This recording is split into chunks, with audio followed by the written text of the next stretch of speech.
Everton 0, Manchester United 1. And listen, I do think there were positives in this game, but there are also overwhelming negatives that we need to talk about. But we need to talk about both in balance because there were opportunities to praise this team and there were opportunities to not praise this team. So let's get into this. Just go straight into it. And here we've got the Everton lineup from this game. And obviously, big changes this time because we had Jared Branthwaite coming in as a left back, who I actually thought was quite good. James Garner moving to right back. Two players that aren't fullbacks.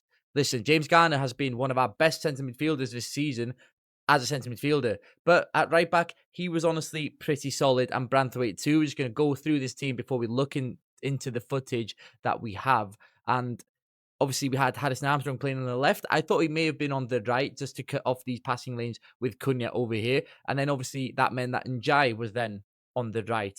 And listen, I thought this team was set up in a way to hurt Manchester United in central areas. And we're going to come to that with the screenshots from this game. But honestly, I thought that there was opportunity here for Everton to get something because Manchester United looked so off it. But we're going to move to here. And this is the first 17 seconds of the game. In frame here, you can see Tieno Barry and you can see Sonny Lamans.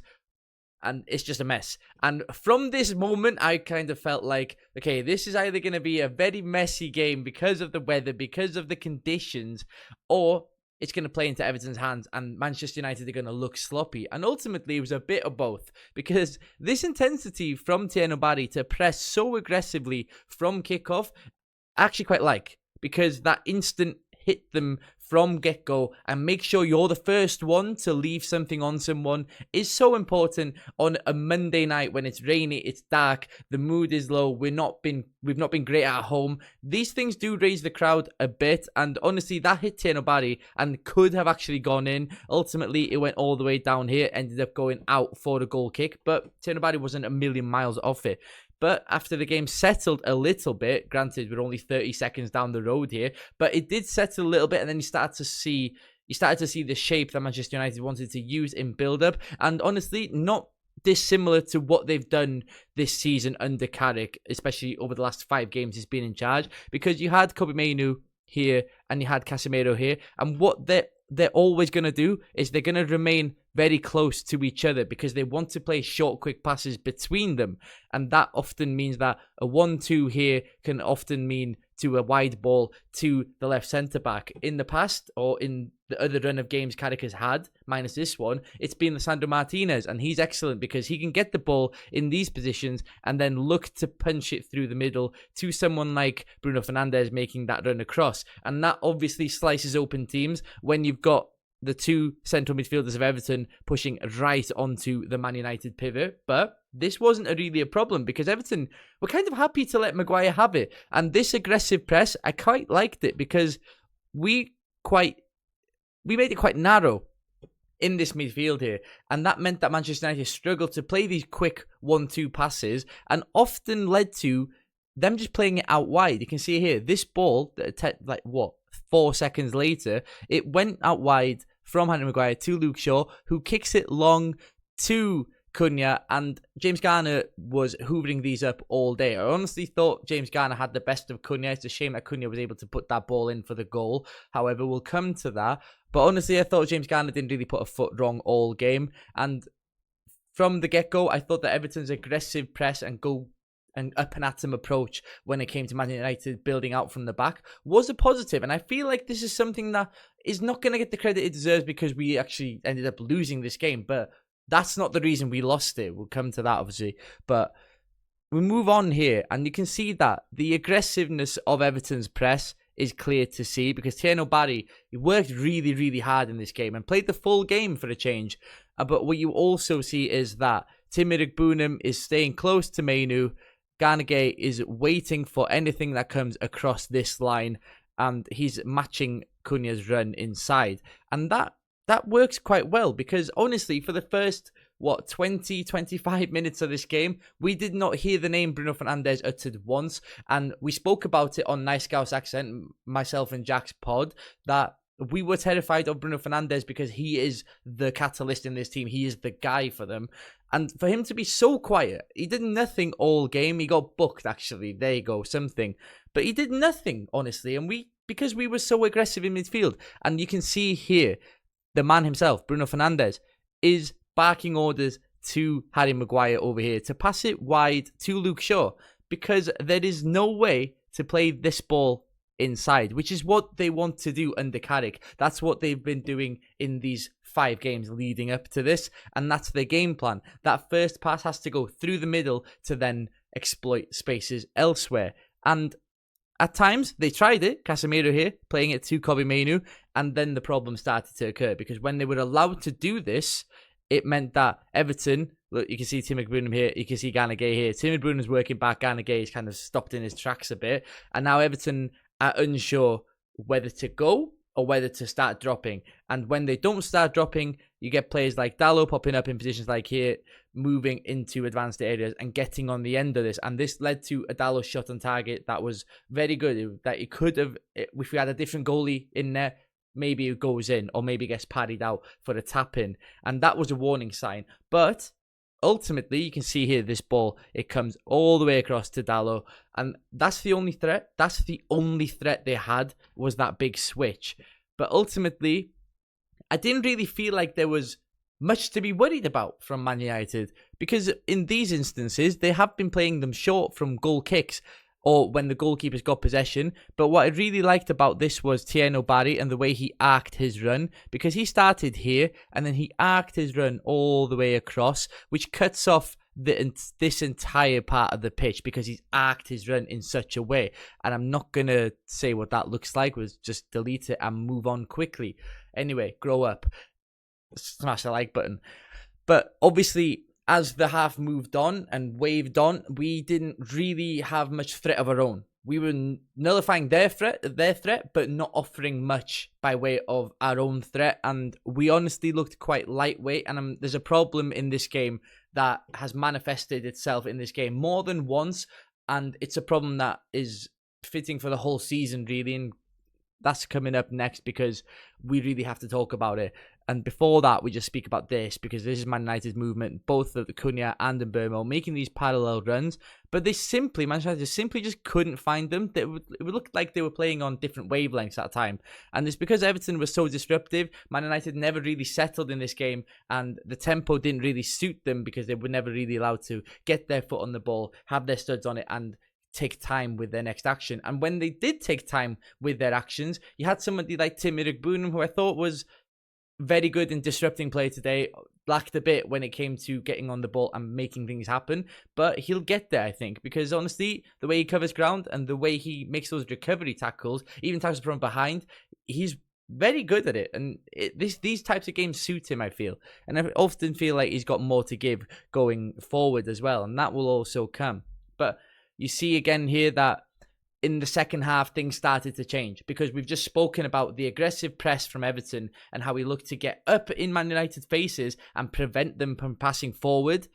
This is the 51st minute, and look at Lenny Oro here. He's got all the time in the world, to the point where he's actually able just to look around and see his options, and he doesn't really need to look at the ball, because no pressure is being applied, and there's 2 passing lanes open, one to Mainoo, one to Casemiro, which is the pass they want to make. And there was a few instances of Casemiro getting on the ball in these positions and then looking to play long, and that's exactly what he did, and he had a lot of joy from it. There was one from Dalot that he should have scored as well. Again, Everton failing to track the run of the fullback, it's a common theme from this season, so against Leeds and Bogle, but that was a problem. But this is the attacking problem for Everton, in my opinion, because this is a problem that's kind of gone on all season, and the crux of it is it's either too much or not enough.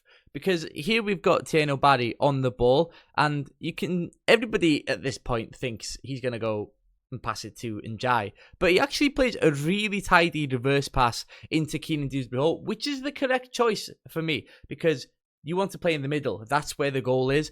And Keenan Dewsbury-Hall ends up getting the ball in this position, and you're thinking, great, we're in Man United's final third, but then you stop, and half a second later, you just realise how many bodies Man United have got back in relation to how many Everton bodies are in the vicinity. It's a very difficult task for Everton to be able to create anything when the only 2 passing options Keenan Dewsbury-Hall has are here and here. And look how many Man United bodies he's got to go through to find those passes, meaning that he's got to go over them to do so, meaning that the ball, if the slows down, the Everton player receiving the ball has to take a touch, and the whole thing slows down. Man United recover and they win the ball.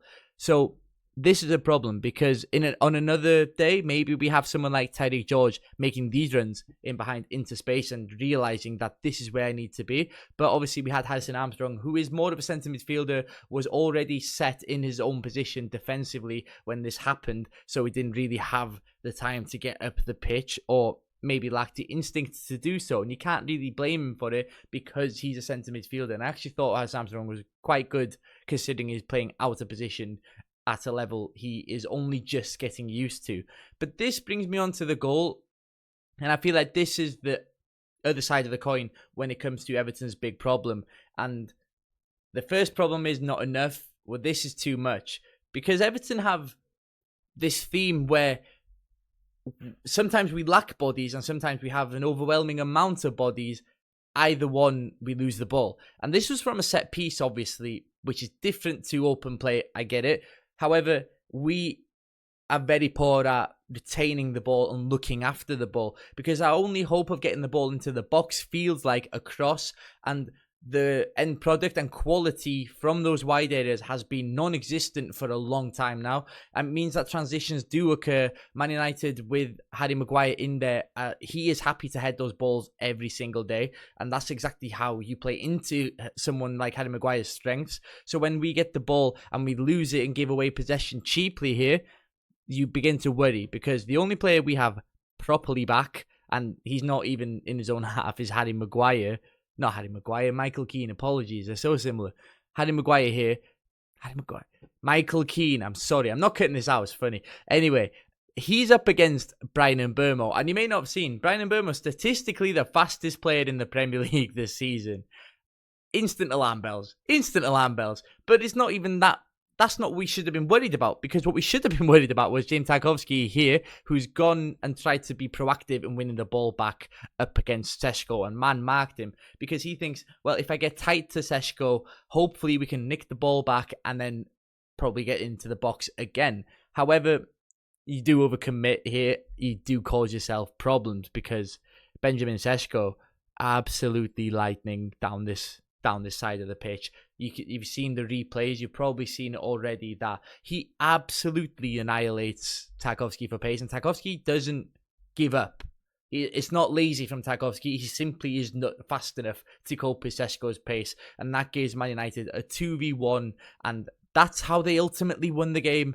And it's a shame, because Everton, yes, we didn't create a big chance in this game. However, the momentum we had and the sustained pressure we put on in the last 10 minutes, it felt like we were knocking on the door, but we could have been knocking on the door for about another hour with no answer, because we only had the ball into the box to really call upon. And you see here, we've got Beto and we've got Barry both in the box, but when the crosses are coming from this deep, Garner's a great crosser of the ball from this area, but when the crosses are coming from this deep, it kind of has to be perfect, because you're essentially aiming for this part of the box.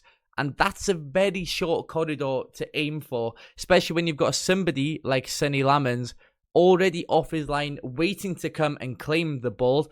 And we need to talk about him, because I don't think the Man United get anything out of this game without him.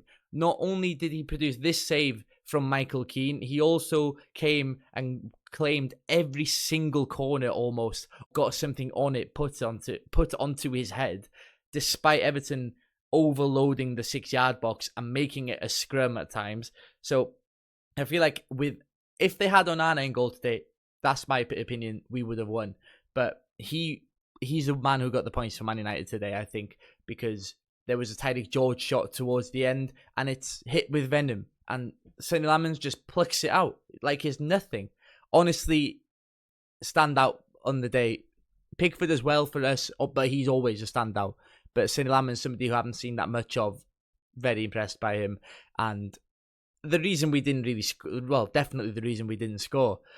Ultimately, I feel like this is a team that is functional, but not adaptable enough to figure out how to score goals when plan A isn't working. And that's ultimately the trade-off we get with the squad we've got. We've not really got ingenuity. Having said that, I feel like if he was available today, Charlie Alcaraz as an attacking midfielder could have really provoked that Man United defence, because he's someone that is going to shoot from distance and doesn't really hesitate when in the final third. It was a massive shame we didn't have him today. Tyreek George, again, a cameo, so not really much to judge him off. I felt like maybe this was one for Tyler Dibling, but I get it. He's not really in favour right now. Otherwise, I feel like Barry did okay, had some moments, played in some balls, but never really got a chance. I don't think he had a shot. And then Beto, obviously, redundant, really. Branthwaite, quite like that left back. Not opposed to seeing Branthwaite at left back if we had a better centre back. Maybe if Jake O'Brien comes back, we can slot him at centre back and continue to play Branthwaite at left back. I feel like that's something that could work. Maybe opens the door for Patterson to come in at right back. But that's all I've got to say on the game, really. If you enjoyed it or you want to see more of this content, press the like button, press subscribe. We're going to be doing this for the majority of games, and also brand new podcast every Thursday at 7 a.m. Make sure you stick around for that.